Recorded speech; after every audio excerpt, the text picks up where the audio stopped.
خانه پدر و مادر بعد از خانه خدا تنها خانه است که روزی 10 بار میتوانی بروی بدون دعوت و هر بار صاحب خانه از دیدنت خوشحال و خوشحالتر می شود.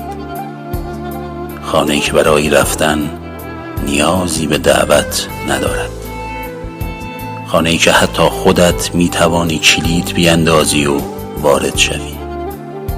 خانه‌ای که همیشه چشمانی مهربان به در دوخته تا تو را ببیند.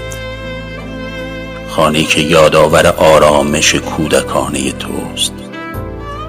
خانه‌ای که حضورت و نگاهت به پدر و مادر عبادت محسوب می شود و گفتگویت با آنها ذکر الهی است.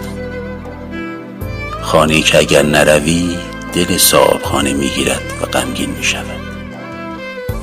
خانه‌ای که قهر با آن قهر با خداست.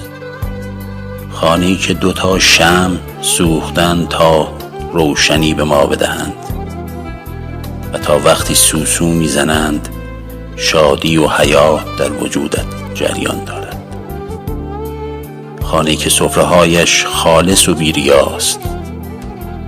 خانه‌ای که وقتی خوردنی آوردند اگر نخوری ناراحت و دل شکسته میشوند. خانه‌ای که همه بهترین هایش با خنده و شادمانی تقدیم تو می شود. خانه‌ای که چقدر خانه والدین به خانه خدا شباهت دارد. قدر این خانه ها را بدانیم، قدر این فرشته های آسمانی را بدانیم.